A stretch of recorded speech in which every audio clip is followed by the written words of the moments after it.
Okay, hello, welcome to this Tokyo College webinar. I'm Trent Brown, I'm one of the researchers based here at Tokyo College, and it's my pleasure to introduce today Professor Mukul Sharma, who's currently one of our invited visiting professors here at Tokyo College. So Mukul is based in the Environmental Studies Department at Ashoka University, which is just outside of Delhi in India. And Mukul is quite interesting because he has quite a broad range of professional experience. Prior to starting his academic career, he'd worked as a journalist covering a wide range of environmental and social issues, and later on working in the NGO sector. And I think this background gives his research quite a unique character. There's a highly grounded aspect to his work that's sensitive to emerging issues that other social science researchers might not yet be actively exploring. So his earlier research work, for example, explored the ways in which the Indian environmental movement was being shaped and to some extent co-opted by right-wing Hindu nationalist organizations. Now, that was quite a novel observation at the time when he first started publishing in 2009. There weren't very many other scholars who were writing about this. I can think of only Mirananda as an example. But then this phenomenon of Hindu nationalist environmentalism, which has now become so widespread that I don't think anybody could ignore it. So Mukul's perspectives on this issue are outlined in his book, Green and Saffron, of which a new edition was released in 2024. In the last 10 years, Mukul has turned his attention to another theme that had otherwise been overlooked in the literature on Indian environmentalism, and that was the importance of caste to understanding themes of environmental justice. His recent book, Dalit Ecologies, outlines how Dalits, which are the people at the sort of lowest level of the South Asian caste hierarchy, have unique experiences of the environment and environmental politics, shaped by their subordinate social position. The presentation that I'll be giving today emerges in some ways from that research on caste and environmental justice, but then in some ways broadens out and represents an attempt to develop a more general theory of the relationship between sensory experience and environmental justice. So we're very much looking forward to hearing more. Before we do that, however, I'd like to also introduce today our commentator for today's event, which is Associate Professor Ai Hisano from the Interfaculty Initiative in Information Studies and the Graduate School of Interdisciplinary Information Studies here at the University of Tokyo. Professor Hisano is chiefly a historian of business and culture, but there's a strong sensory component to her work as well. Her book, Visualizing Taste, explores how corporations and governments shaped consumer tastes and preferences around food, and even the ways in which food is perceived. So in many respects, an ideal commentator for the sensory theory that Mukul is developing. Now, before I hand it over to Professor Sharma, I'd just like to say that you can submit your questions to either of our speakers at any time today using the Q&A button on your screen. So we'll have some time to pose your questions to Professor Sharma and Professor Hisano at the end of today's session. So with that said, I'll now hand it over to Mukul for his presentation.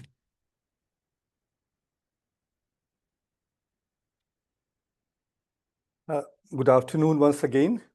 Thank you, Trent. Thank you, Hasana and Tokyo College. So we are talking today about human senses, environment and environmental justice. You know, we have practices since ancient times to explore the world through human senses. That is through sight, hearing, touch, taste, and smell. In recent times, in multiple disciplines like science, art, literature, religion, philosophy, medicine, we have extensive research on these 5 basic senses. Researchers have focused on the countless aspects of human senses, that is sensory, physical, primordial, biological, personal, existential, cultural, social, professional, and much more. Needless to say to this audience that human senses are foundational to human life and the essence of culture. They can be many things: subjective, personal, intimate, immediate, awareness of one's bodies and abilities. They can be beyond languages and description. They can be active and passive. They can be dynamic or disciplined, changing or socio-culturally preconditioned. They can arouse sensation, happiness, pain, pleasure, movement.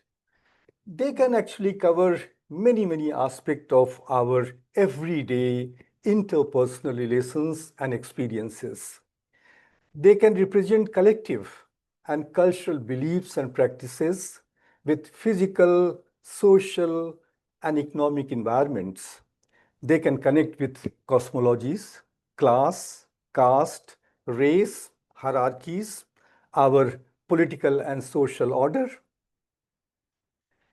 Now, my research says that sensory experiences have not been sufficiently considered in the discussion of environmental justice politics, though they contain concrete environmental and justice elements.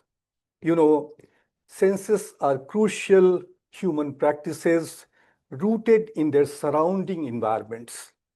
Our bodily participations, actions, and social interaction in the environment and society are central to the operation of the senses, which are also structured by socio-cultural context and in turn give senses some material and objective character. In my lecture today, for the coming 45 minutes, I will explain or try to explain how do our basic human senses, especially touch, taste, and smell, shape the way we experience and relate to the environment.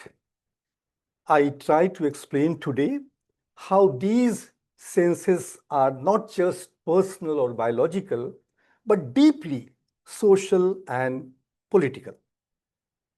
I will, in course of my lecture, not physically but virtually, will take you to India and to my case studies from my country to focus on caste and lower marginal communities and untouchable experiences to show how these senses are shaped by social situations and how they impact or reflect everyday realities of exclusion and inequality. I will look at how untouchability have been built into the body through rules around touch, smell, food, and social hierarchies. The way certain foods smell, the taste of what people cook and eat, even the feel of physical contact, all these have been used to mark some people as impure or less human. Together, these everyday experiences turn marginalized communities into environmental outsiders and reduce their value and dignity in society. Thus, I say, there is a need to build a sensory theory of environmental justice. Now, let's talk very briefly about the environmental justice discourses, because I am discussing the importance of sensory theory in the context of environmental justice politics. We know environmental justice discourses try to unite the diverse situations and experiences of marginalized communities to highlight the complexities of human nature relationship. If, for example, we take the environmental justice politics of African American and Black communities, they emphasize the importance of recognizing experience, difference, diversity, and participation. From India, the anti-caste and Dalit thinkers have added further nuances to the explanation of experiences. According to them, experiences should not be seen merely as the espousal of the cause of experience. Instead, it should be understood as lived experience, meaning the experience of being a subject, not an experience by a subject or about a subject, where there is no freedom to choose experience in naturalized social. If you see the feminist discourses, they have also emphasized the importance of a subject distinct experience in situations of unfreedoms. However, I would say today that the conceptual trajectories of environmental justice have largely been anchored in state-sanctioned racial discrimination and the segregation of people of color. This was evident in areas such as housing, workplaces, the location of hazardous and polluting industries, and the disposal of toxic waste. Environmental justice also addressed the unequal distribution of environmental harms and benefits along racial lines, challenging the whiteness of the environmental movement and the exclusionary practices of major environmental organizations. Thus, theorizing experiences and unpacking its various elements across geographies, cultural and socio-economic context has not progressed significantly, I think. Here, the sensory aspect of experiences related to environmental injustices have been largely overlooked. Also, the globalization of environmental justice has tended to universalize its discourse, often risking oversimplification or generalization of the complex and multifaceted nature of experience, environment, and justice. Further, I would say that the global environmental justice discourse have largely overlooked the issues of caste and Dalit. Thus, it lacked the necessary grounding to fully comprehend the significance of human experiences and sensory dimensions in ecological politics. Even Indian environmental discourse, which is otherwise sensitive to the causes of environmental justice, mostly falls short in addressing this critical gap. In this context, I will now briefly explain the work of the anti-caste and Dalit thinkers, mostly in India, and demonstrate how this work builds a strong case to think of a sensory theory of environmental justice. Now, I think that the anti-caste thinkers and writers in India have significantly contributed to understand the interrelationship between caste, nature, society, and their experiential and sensual dimension. This integration is particularly crucial for creating spaces for the voices and visions of Dalits and lower caste communities in India. Take, for example, the work by Gopal Guru and Sundar Sarukai. They have interpreted the various ways in which natural essentially shapes the everyday and social reality of caste. According to them, conceptions of caste as a natural biological process, casteist constructions of social nature, metaphorical descriptions of caste, other social explanations through images of nature, and natural expressions of domination and authority all demonstrate the foundation of a naturalized social and environmental order based on hierarchy and authority.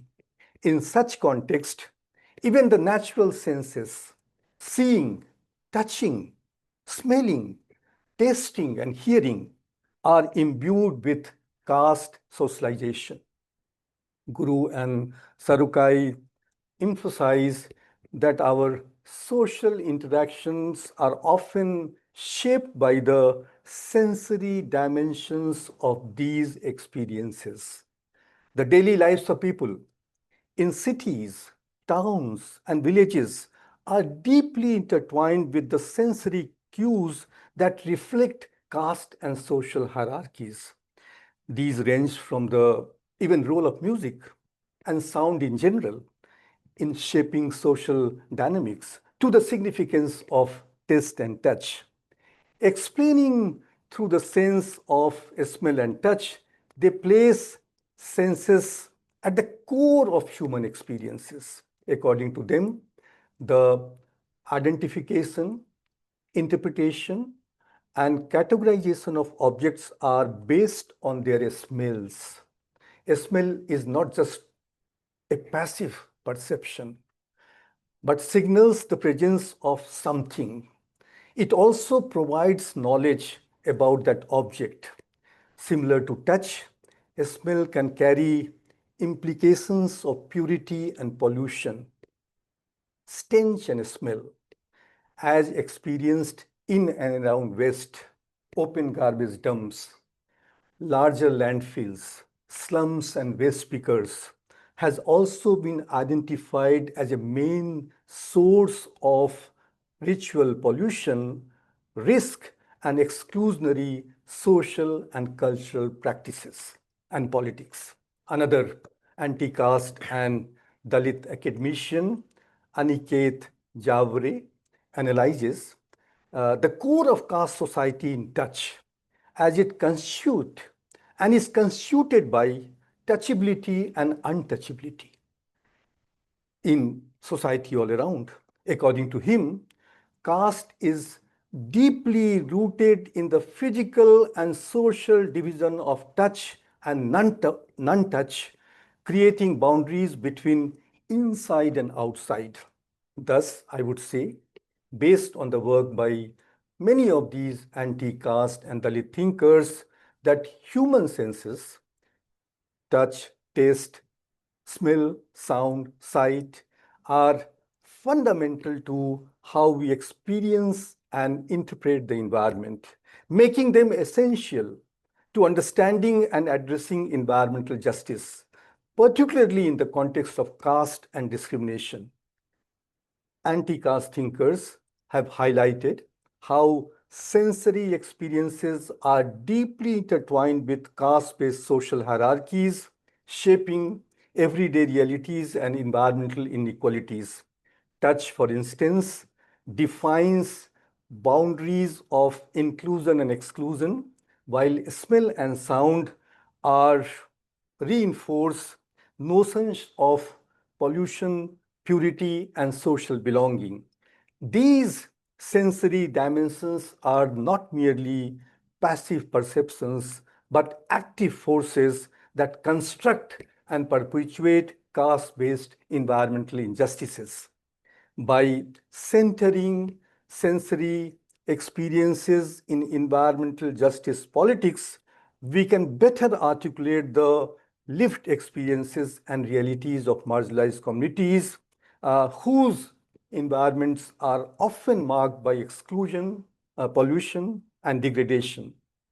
Recognizing the role of senses in shaping social and environmental relations also calls for a new vocabulary of justice, one that integrates the sensual and the social to challenge entrenched hierarchies and create more inclusive equitable spaces. Ultimately, uh, if you want to address environmental justice, that requires not only structural changes, certainly structural changes, but also a deeper understanding of how human senses mediate our interaction with environment and with each other. Now, I will explain in detail about touch. You know, touch is particularly defined as pure and impure, holy and unholy in Hindu religious text. You can read on the slide. I will now, as I promised you in the beginning, virtually take you to India. So I will explain a case study of Alwar city in the state of Rajasthan and a Dalit life narrative to demonstrate how touch crosses the boundary between subjective experience and objective materiality, creating a concrete environmental situation. Touch takes oneself into the interior of body, at the same time connects to the outside environment and plays a defining role in creating a new environment. The impact of touch could be tangible, raising a broad range of social, political, and environmental questions. You know, Alwar is a vibrant city, a district headquarter in Rajasthan state. You can see urban dynamism, industrial growth, cultural richness in that city. With a population of over 300,000 people, the city thrives as a hub for agriculture, trade, manufacturing, supported by industries like automobile parts, ceramics, food processing, including very well-known famous Coca-Cola bottling plant. It's a strategic location close to Delhi, national capital of India, and the robust rail connectivity make it a key player in national capital region. Its literacy rate is around 86%. The city's cultural heritage, folk music, dance, festival, all are quite well known. So what I mean to say here, that from a agrarian background to the modern industrial and tourist appeal, Alwar, Alwar looks like a city on the rise, beaming with opportunities and activities. It's not a remote or some backward village or region in India. Just 22 kilometers away from Alwar, we have a satellite city named Ramgarh, where an incident unfolded that laid bare the deep-seated discrimination surrounding the human sense of touch and its environmental implications.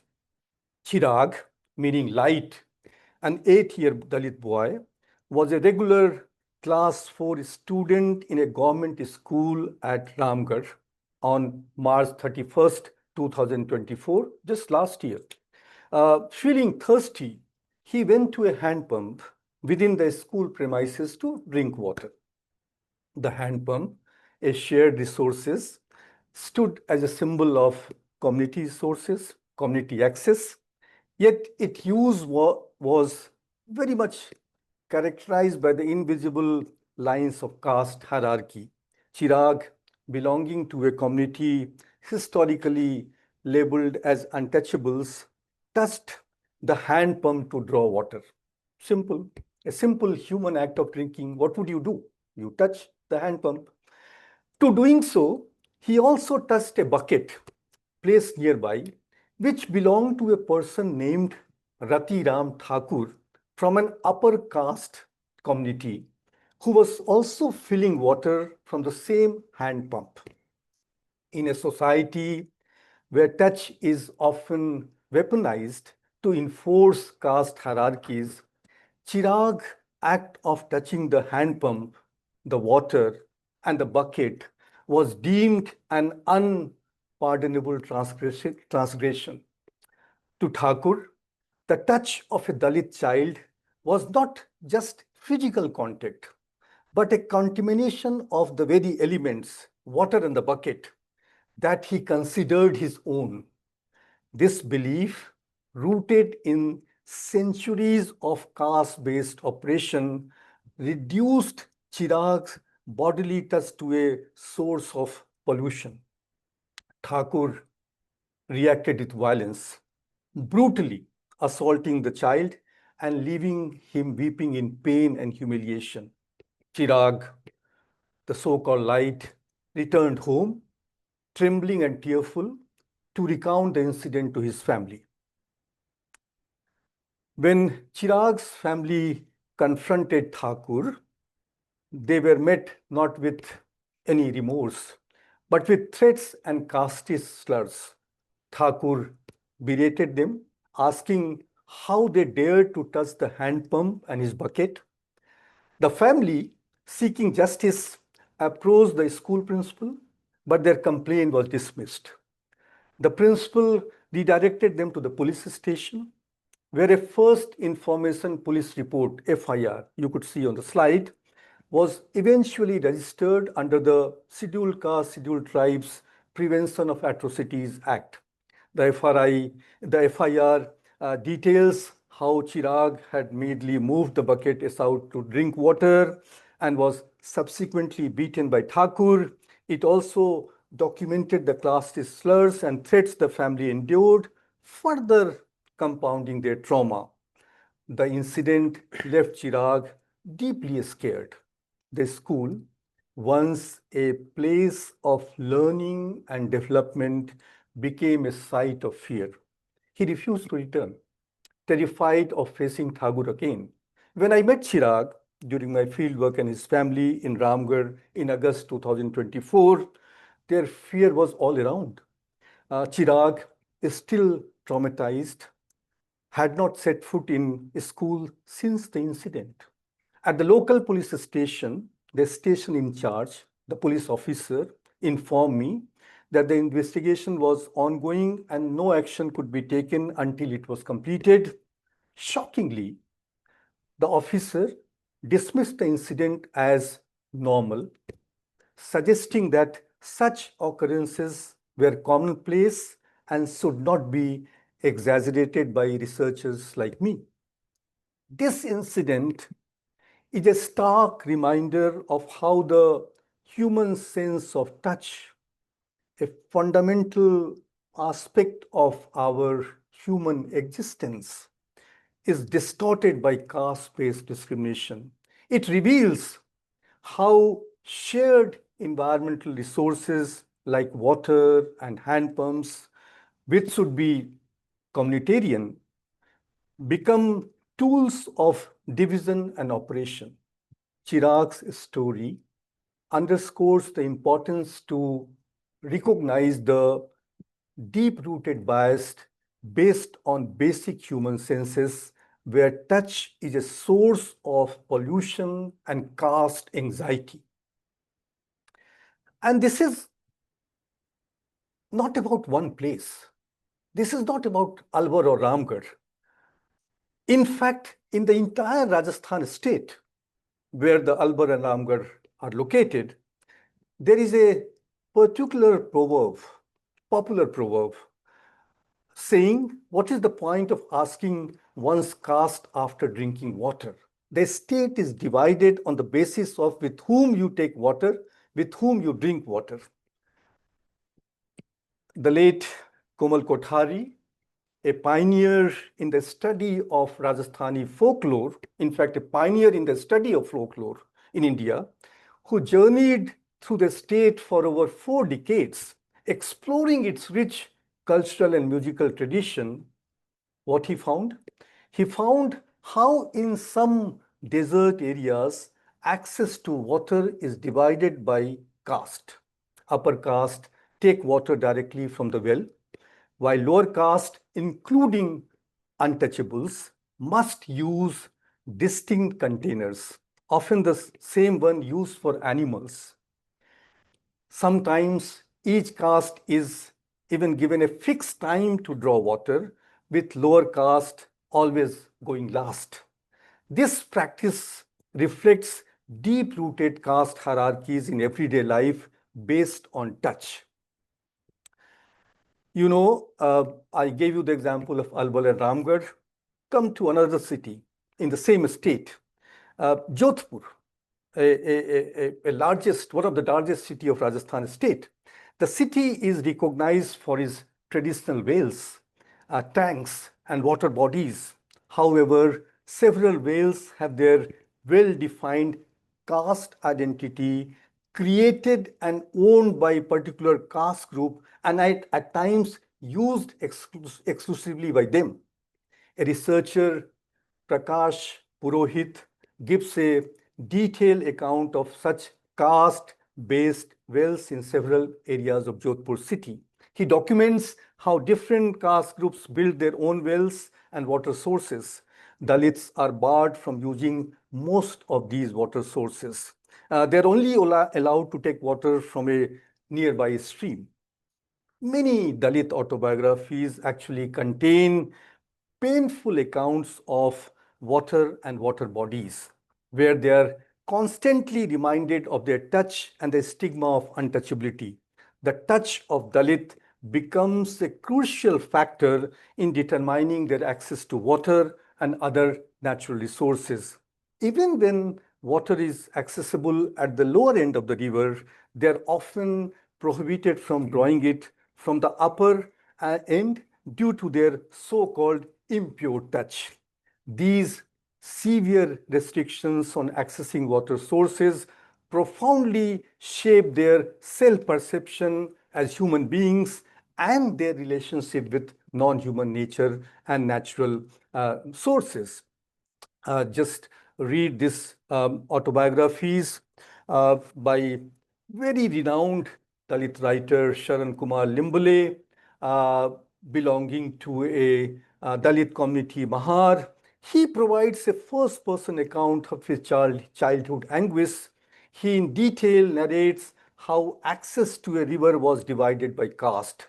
Upper caste villagers used clean upstream water to bathe and wash clothes. Lower caste used the middle path, while Dalits were forced to use the dirtiest downstream section of the river. He recalls drinking polluting water, even drinking waste, because there was no other option. The experience left him all the time feeling sick and deeply humiliated. He reflects on how even water, something meant to be pure, was marked by caste boundaries, dividing both the river and the mind. And he says, again on the slide, what is so peculiar about our touch? That it pollutes water, food, houses, clothes, graveyards, tea shops, God, religion, and even man. So, in this crisscross between the toucher, and touched, Dalit touch can be seen from many lenses. Untouchability, certainly, discrimination, humiliation, pain, religion, environment, human rights, civil rights. A water source is controlled through religious and social prescriptions, and the concept of touch becomes a useful tool to perpetuate the control by means of reinforcing the association of impurity with Dalits. Here, my questions are for myself and for all of you: how do we liberate the so-called impure touch and unshackle nature and natural resources from the so-called sacred, pure, holy touch? How do we develop a language of rights, right to touch and to be touched in the environmental and social arenas, and as an essential condition to material, sensible, and environmental existence? I submit here that an embodied environmental turn of touch, in fact, can, can, can unravel a new vision of how body, language, sense, cognition, and environmental social interact with each other. Now, coming to smell and smell escapes. I have, I think, 10 minutes time, so I will just run through. Smell is not merely a sensory experience, but a deeply social and environmental phenomenon, particularly in the context of a caste or discriminated society. It is not just about the spread of smells in physical world, but also about how a smell is used to create and reinforce caste boundaries. The caste-based conception and classification of a smell are so potent that they exclude Dalits from shared physical spaces, construct exclusive smell escapes, I say, that segregate and marginalize people. Study of a smell in a caste society, therefore, is not just about an exploration of sensory perception, but an inquiry into the very essence of caste culture and its environmental manifestation.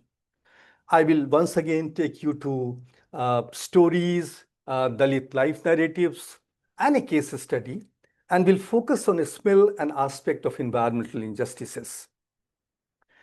The role of a smell in perpetuating the caste discrimination is vividly illustrated in literature. Sarah Joseph, a writer from South India, in her short story, Smells and Stenches, portrays the life of Annie, a young Dalit girl who cannot understand why her teacher despises her for her smell all the time. Despite bathing regularly, Annie is perpetually accused of being unclean by her upper caste teacher. The story implies that Annie's father works as a cattle hide maker, a profession informally reserved for Dalits in India. And this association with polluting labor marks her as inherently unclean, regardless of her personal hygiene. Similarly, in a stench, a short story by a Tamil writer named Periyavan, the protagonist, Pamandi, is forced to return to his village, a place he really detests, to seek financial support for his college education. The village, with its pervasive stench of excreta and animal carcasses, his father works, in a tannery, becomes a symbol of his oppressive caste identity. Having spent years in hostels, Pamandi finds the smell unbearable, a constant reminder of the caste-based degraded personhood imposed on him. The story highlights how cultural ethics rooted in caste use a smell as a tool to assault the dignity and selfhood of Dalits. Again, Dalit autobiographies, Dalit life narratives extensively document the role of a smell in perpetuating caste discrimination. Researcher Shivani Kapoor identified actually 4 registers through which smells of caste are articulated in Dalit autobiographical writing. They are public spaces and identities, occupational identities, naming, and resistance. For instance, a Dalit writer, Mohandas Namisarai, in his autobiography, Apne Apne Pinjre, Our Own Cages, provides an olfactory account of his Meerut city.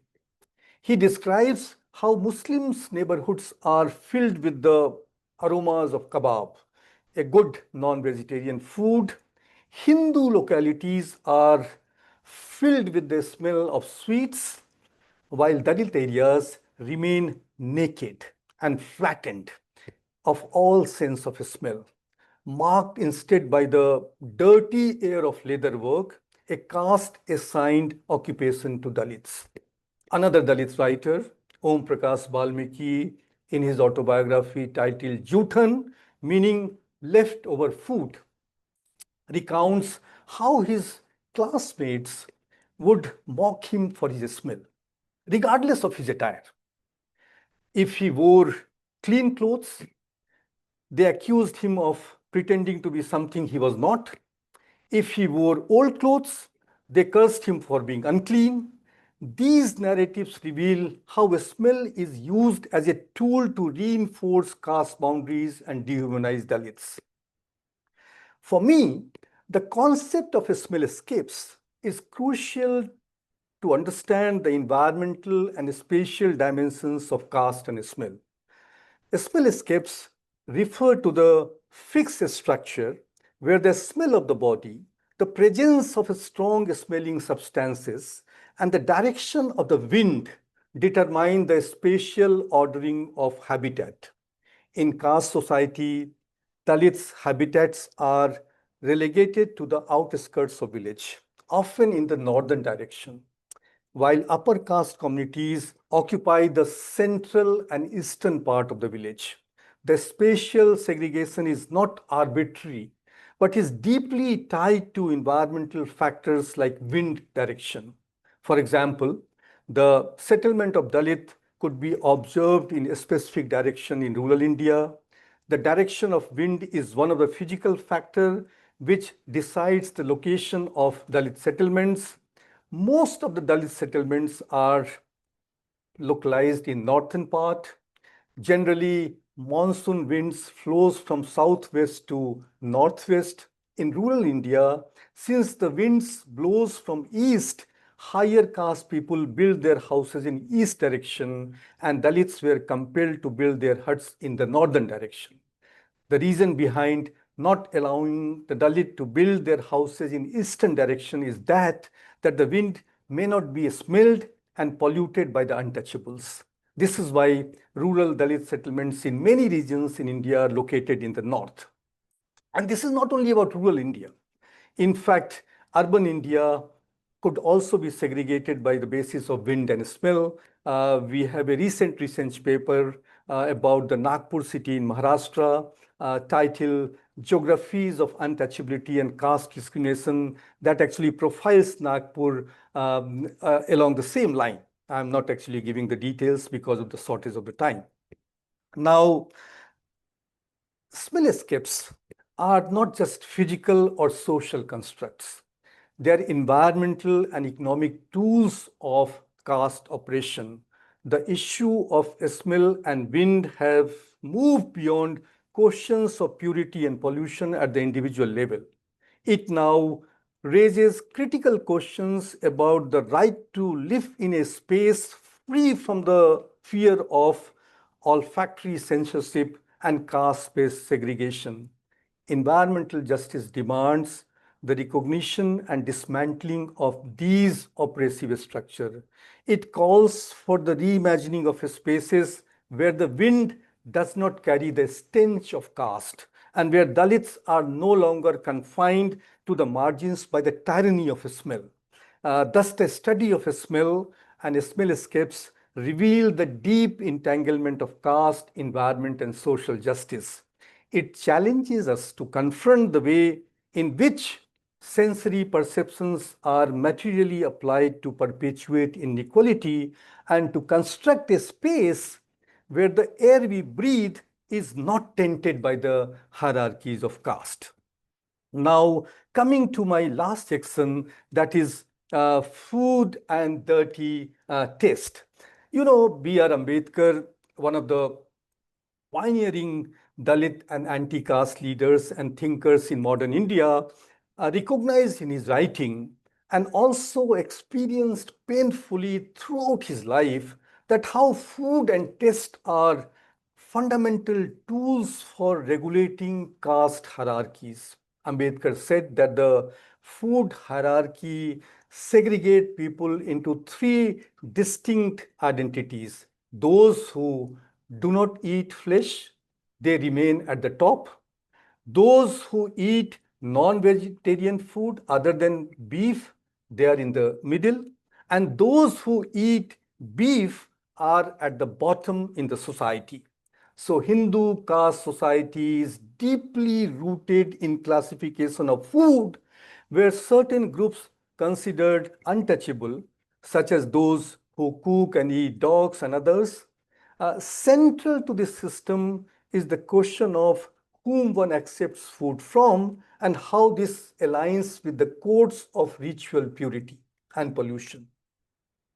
One researcher, Dolly Kickens, through the concept of dirty food, highlighted how casteism and racism are perpetuated through upper caste notion of superiority, contamination, and privilege. In contemporary India, the hyper-nationalist Hindu nationalist politics has further weaponized the issue of food and taste, seeking to impose a homogenized national culinary identity. This has manifested in many violent acts. You can see the map here. Such attacks reveal how food and taste are not just personal choices, but are politicized tools for oppression and exclusion. Taste as a sensory, environmental, and social synthesis plays a pivotal role in shaping judgments and hierarchies. It has become a metaphor for broader processes of suppression, particularly in the context of Dalit food practices. Dalits and lower caste have long articulated their food habits based on their economic, social, health, nutritional, and environmental needs. They have resisted attempts to homogenize food practices and have challenged the binary distinction of pure, unpure, cooked, uncooked, vegetarian, non-vegetarian food that underline untouchability. For instance, during 2002, we had a meat eating controversy at a university, that is Hyderabad Central University, where the Dalit Students Union critiqued the imposition of vegetarianism as a pan-Indian tradition. They argued that it privileged upper caste diets while denying Dalits access to affordable and nutritious meat-based food. Now, uh, we have several anti-caste thinkers, feminist researchers who have raised question about the issue of food and taste from the anti-caste Dalit feminist perspective.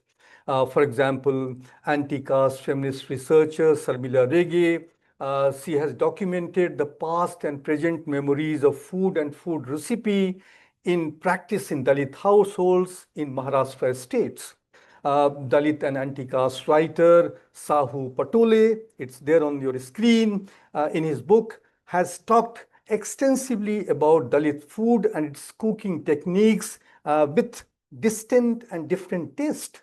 Similarly, manual scavengers break their dull and daily routine life full of filth through the culinary delights of flavor and fragrance. In a different setting, Dalit food festivals are being organized to celebrate their food, culture, and identity with different kind of ingredients.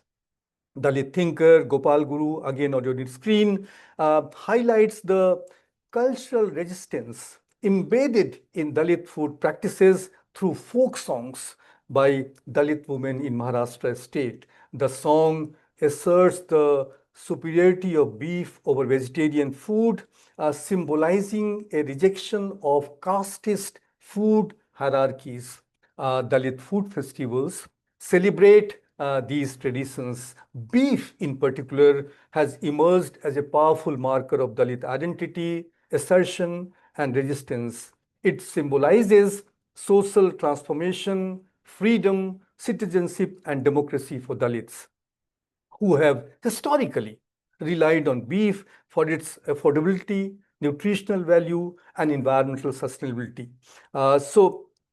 In a caste society, taste and food are, I would say, not neutral. They are shaped by religious, political, gendered, and social hierarchies that are rendered even more violent when state or state-sponsored forces intervene violently. The interplay of historical, social, environmental, cultural, and economic processes in shaping food practices highlights the political, environmental, social dimensions of taste. Centering Dalit food and taste in environmental justice discourse can challenge dominant hierarchies. This inclusion is essential for building a more inclusive environmental justice, where food is not only about the issue of accessibility, but also a site of choice. This can become an important reference point to recognize the distinct taste and food of discriminated communities and to demand the right to diverse culinary traditions. Now, in conclusion, at the end, thank you very much for your patience. I would reiterate that human senses are critical, crucial in understanding environmental justice. These senses are not merely biological functions, but are socially and politically charged tools of discrimination and environmental injustices. Touch, as a sensory experience, is central to the caste system, where the notion of untouchability dictates social and environmental interaction. The environmental implications of touch are profound, as shared resources like water, commons, houses, dwelling units are segregated along caste line on the basis of touch. The spatial organization of villages and cities, I couldn't give you the detail of Nagpur city in Maharashtra, with lower caste and Dalits relegated to the peripheries, further reinforce these hierarchies. The concept of smell escapes reveal how caste society construct olfactory boundaries, relegating the marginal communities to area deemed polluted by their presence and occupations. Dalit autobiographies, literary narratives document how the smell is used to dehumanize and stigmatize them, regardless of their personal hygiene. Taste and food are equally significant in the caste system, where dietary practices are categorized high and low, pure and impure, to enforce social and environmental inequalities. B.R. Ambedkar's observations on the food hierarchy reveal how taste is politicized to marginalized, discriminated people. I would emphasize that by centering the sensory experiences of discriminated communities on the basis of the communities who are discriminated on the basis of birth, occupation, gender, identity, ethnicity, we can better understand the material manifestation of discrimination-based operation and work towards dismantling these hierarchies.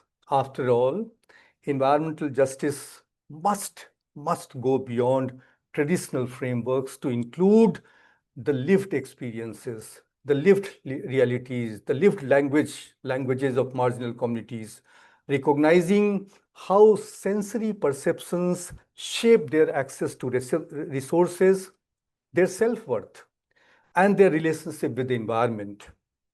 By integrating these sensory experiences into environmental justice politics and discourse, we can challenge further the entrenched deep hierarchies. Ultimately, addressing environmental justice requires a more holistic, deeper, and a more complex understanding of how human senses mediate our interaction with the environment and each other, ensuring that no community is marginalized or excluded in environment based on the sensory politics of caste and other forms of discrimination and segregation. Thank you.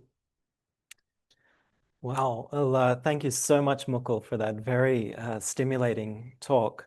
We're going to hand over now to Professor Ai Hisano for her comments. Before we do, I'd just like to say that if you have any questions, please feel free to submit them using the Q&A button on your screen. You can submit your questions in either English or Japanese. So over to you, Ai-san. Thank you.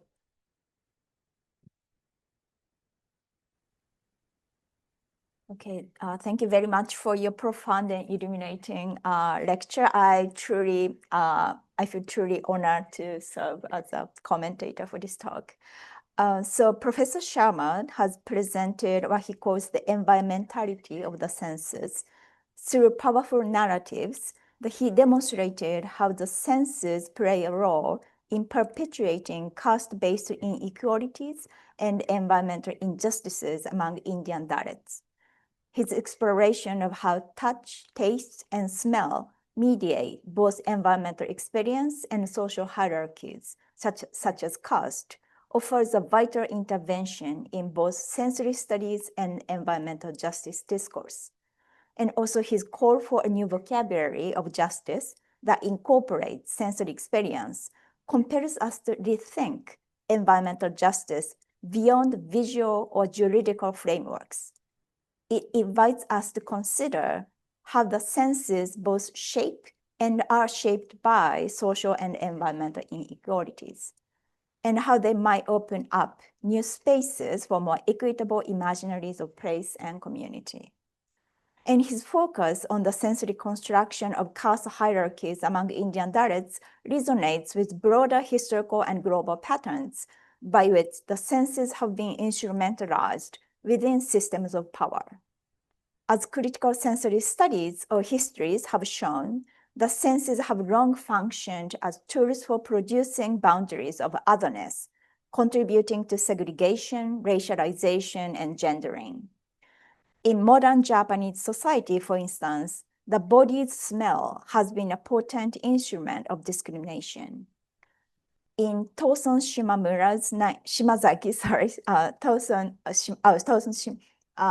Shimazaki's 1906 novel, The Broken Commandment, or Hakai in Japanese, a teacher remarks, "They say that eta have a special smell, don't they? Maybe we could take a sniff and see," suggesting that members of the outcast community had a distinct and unpleasant smell.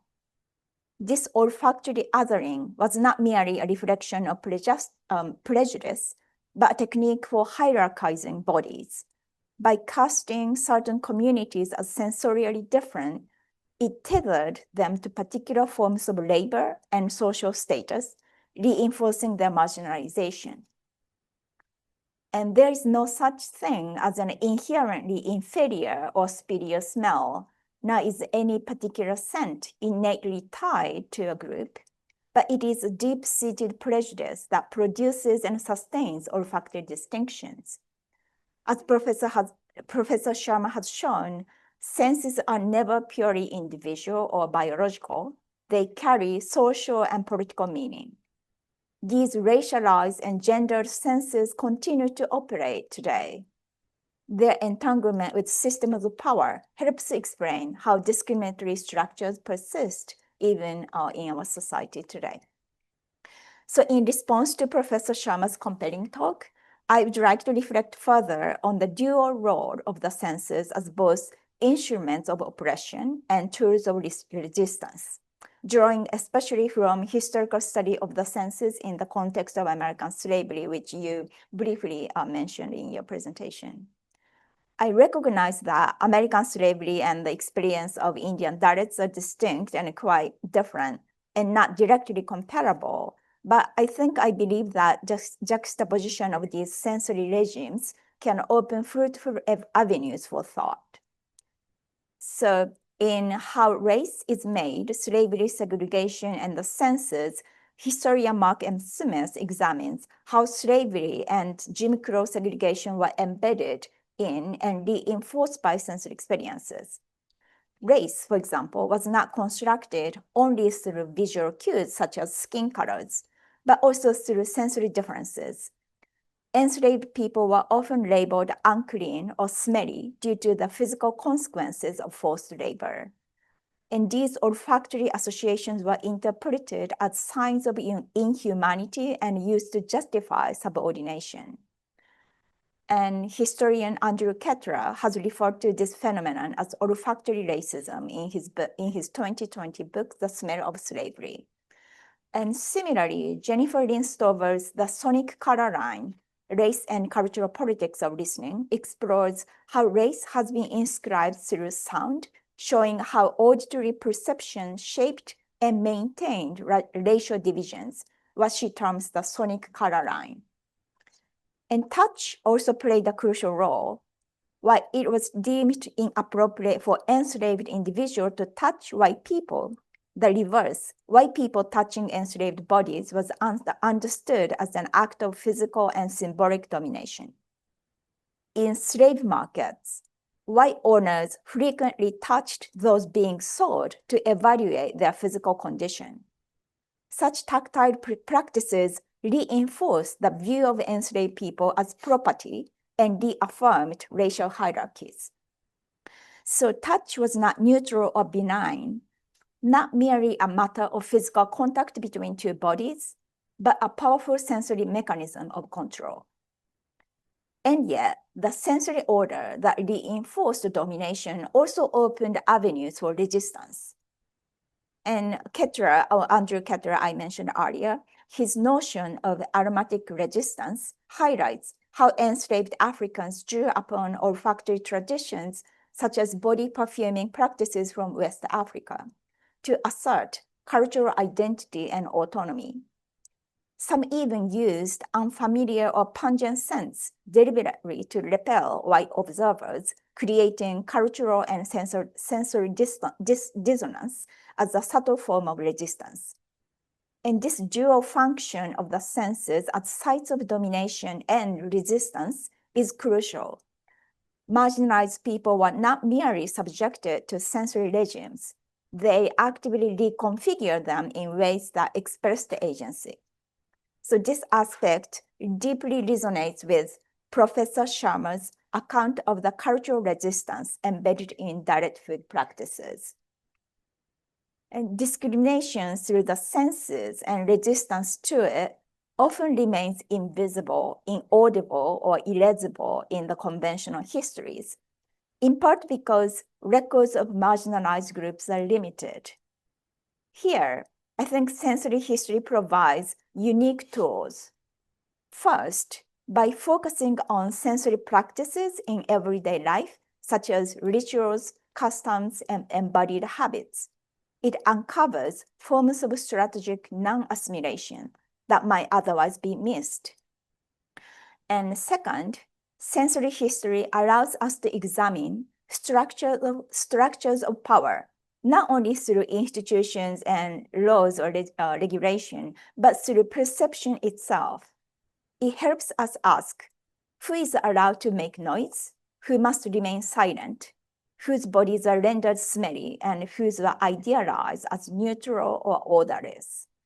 These are not just aesthetic questions, but political ones, tied to inclusion and exclusion.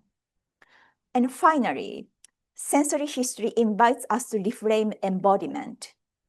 as feminist, post-colonial, and critical race scholars have shown, bodies have often been the target of control.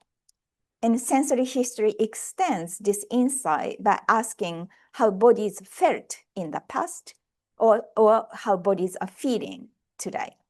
How discomfort, unease, or sensory refusal became forms of response or resistance.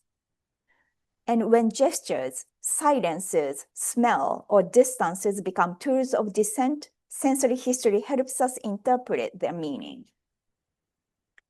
Now, the value of sensory studies, including sensory history, lies in their ability to recover silenced experience and to give form to embodied resistance, as you shown in your talk.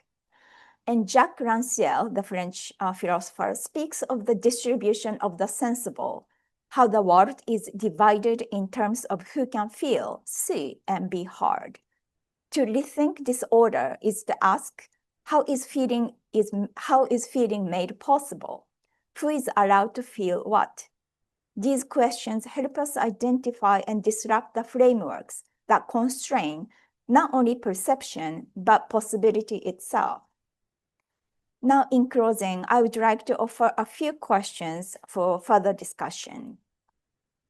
First, given that sensory perceptions are deeply shaped by culture and history, how can scholars and activists avoid universalizing particular sensory hierarchies when advocating for sensory justice? And second, in your talk, you highlight the ways in which the social organization of the senses has reinforced caste hierarchies and environmental marginalization. But at the same time, I wonder whether you also see possibilities for resistance through these very senses, such as the one you mentioned in the case of direct food at the end. Are there other instances, perhaps visible, but perhaps more subtle or effective, where direct communities have reappropriated or redeployed sensory experiences as forms of resistance, diffusal, or word-making? In other words, how might the senses also offer possibilities for reclaiming space, dignity, or environmental belonging? And lastly, considering intersectionality, how might sensory politics intersect with gender and class within caste-based environmental injustices? And what methodological approaches do you see as best suit to capturing these layered dynamics? Now, once again, I want to thank you for foregrounding the critical, often overlooked dimensions of sensory experience in discussions of caste and environmental justice. And your interdisciplinary perspective significantly deepens our understanding of the embodied realities of marginalization and the radical potential of resistance. So thank you. Okay, great. Well, thanks so much for sharing those thoughtful observations and questions. Mukul, do you want to take a moment to respond to any of this? So thank you, Trent, and thank you, Professor Hisano.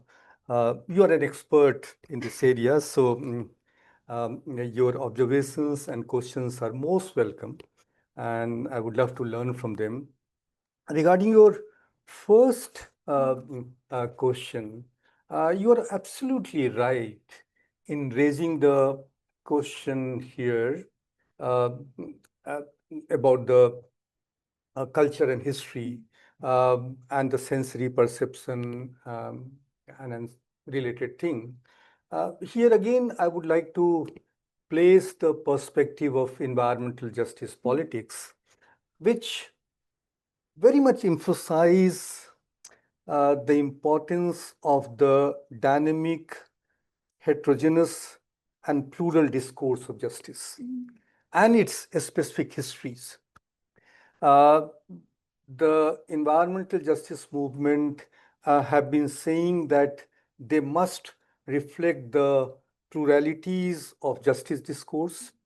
They must encompass the issue of social and political rights, inequalities, exclusion, victimization, politics of place, and here the issue of difference, diversity, and participation is crucial, according to environmental justice discourse.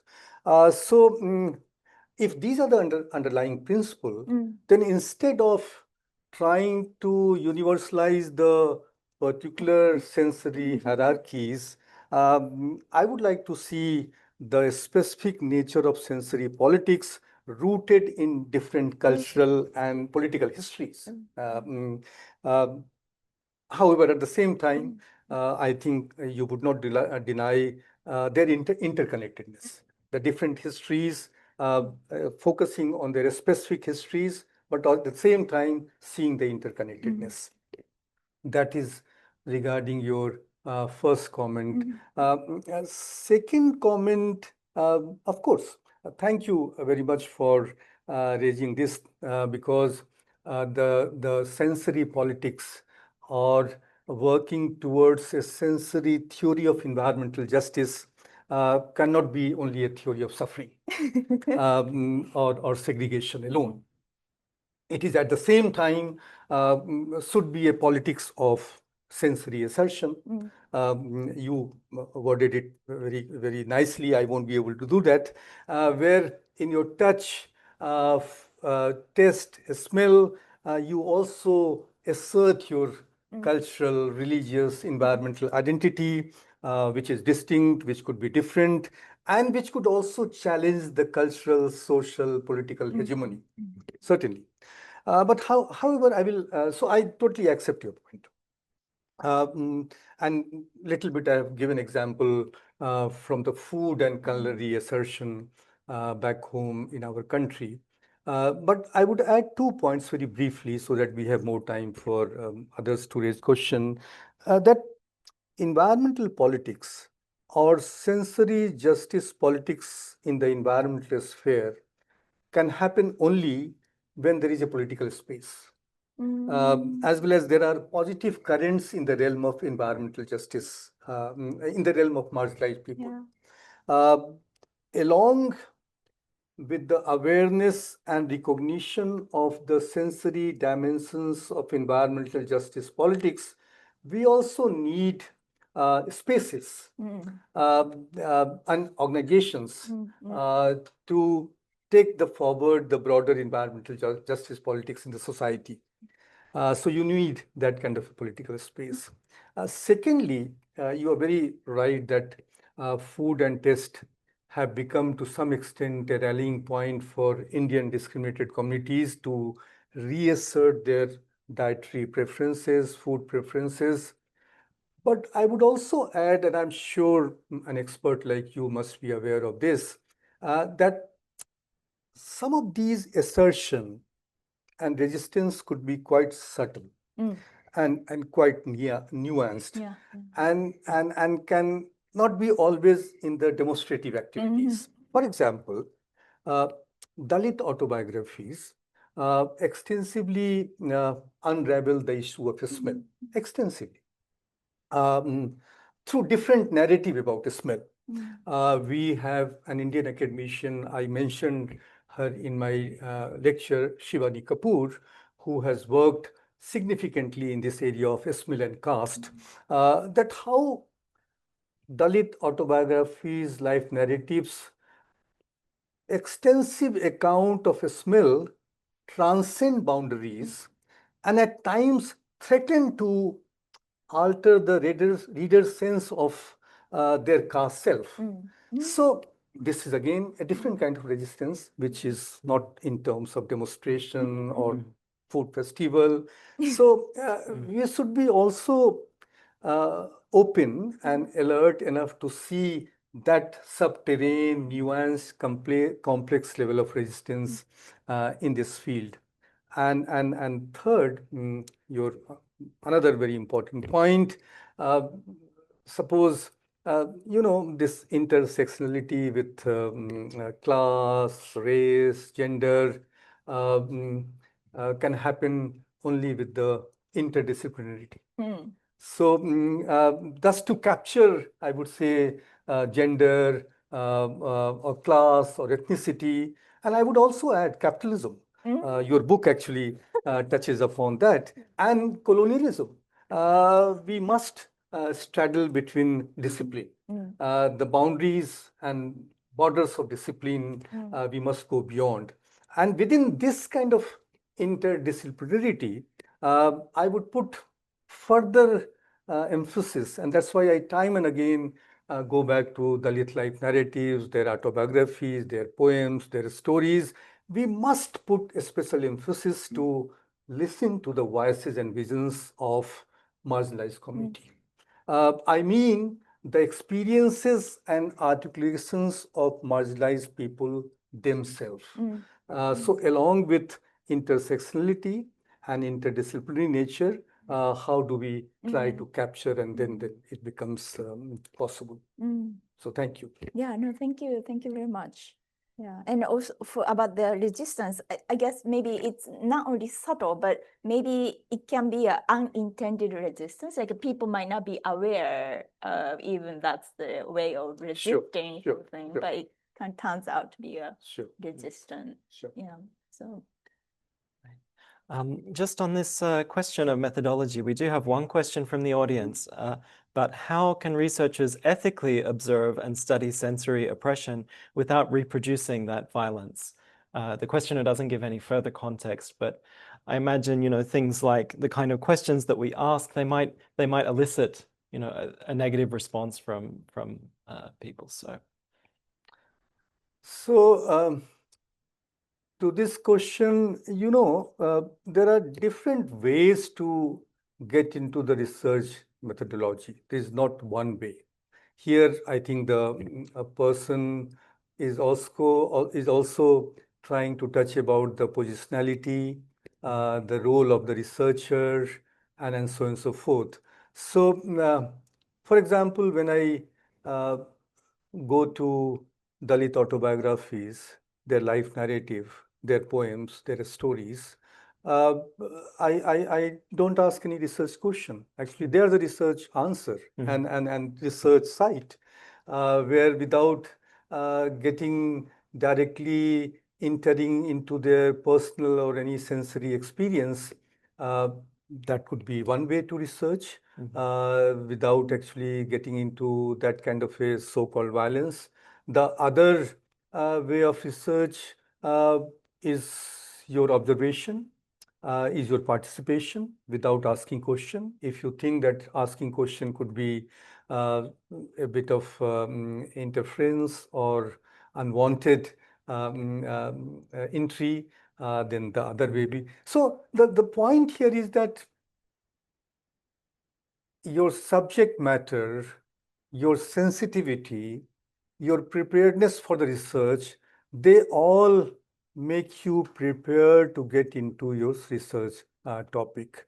And there's seeing the various ethical, positional, textual situation, spatial situation, you decide your research method in such a manner that you don't get into this kind of a intrusion or violent kind of a act or whatever research Right. work. Yeah. So might require. I would say to the person concerned, for me, actually, there is no one answer to this question. Right. There could be multiple answers, multiple context, multiple ways to address the situation.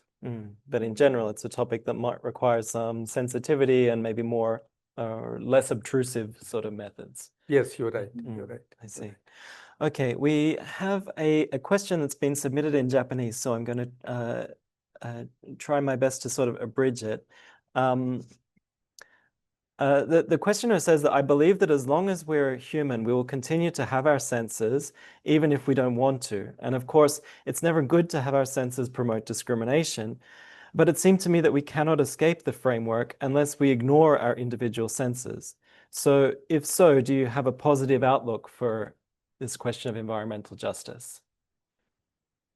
Can you explain if you get the question properly? Yeah, so I guess they're saying that we're embodied beings. It's inevitable that we have a sensory experience. Sure. So if our experience, does come encoded with these cultural meanings, is there really a way that we can escape that? And if so, what's the pathway? That is entirely my point, my dear friend or colleague. that the human senses can be read in multiple ways. They are personal, biological, sensational, experiential.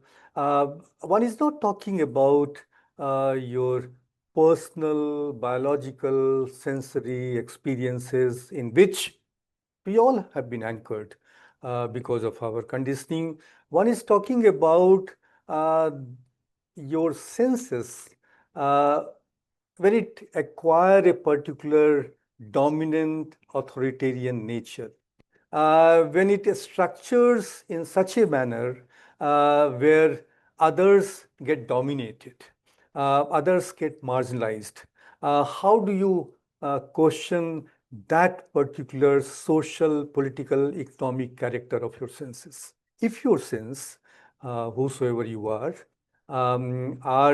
aligned with the dominant, authoritarian, discriminated sense of politics, then better you aware of your Right. senses. Then it's not your personal. Mm. It's not in your personal house. It's not in your bedroom or drawing room. It's affecting the entire ambit of society. It's marginalizing a vast population of people. So one is talking about that ambit of human senses. And at the end of my final point is, at the end of this conversation, what is the meaning of being a human being? If as a human being I'm not sensitive enough that how my senses are affecting or violating or dominating my co-professor here, the gender, my another professor here, ethnicity or identity. So what is this human being for? If one is not sensitive about one anchored or embodied human senses that is offending or dominating or violating others. So human being as a whole should be sensitive enough to understand the character of their social and I would say even personal character of their senses. That should not be marginalizing people. Okay, thank you. So we have a couple more questions. I'm going to try to paraphrase some of these. So, all right. So if we think about the social perception of hierarchy, social perception of hygiene and how that becomes a basis for social segregation, what happens when, in the Indian context, for example, when we're talking about enclosed common spaces where we're sharing the same air, perhaps like a shopping mall or an office? Do we have any research or any examples that might delve into the effects that sort of thing has? I haven't actually seen any work of this kind, my dear friend, but in a different context, and I think the professor would be also a competent person to comment in this area because he has worked in the area of modern food, capitalism, and others. But in a different context, one has noticed that in the modern enclave of sensory politics, the way you create infrastructure, the way you create, for example, a mall, and the way you create the sensory aspect of a mall, which could be the space, the restructuring of place, restructuring of order, uh, that also could be marginalizing people around.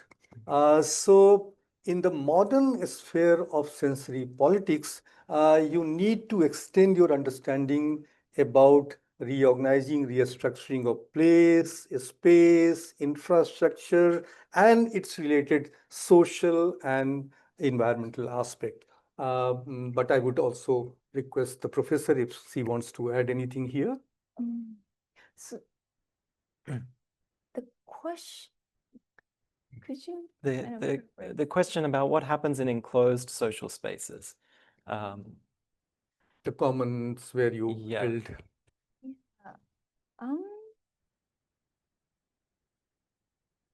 I think it's the kind of the question of whether sharing not only enclosed but also the sharing the space too, right? And it's a not only the distance proximity, but also the ideas that we are in the same space or in the or sharing something.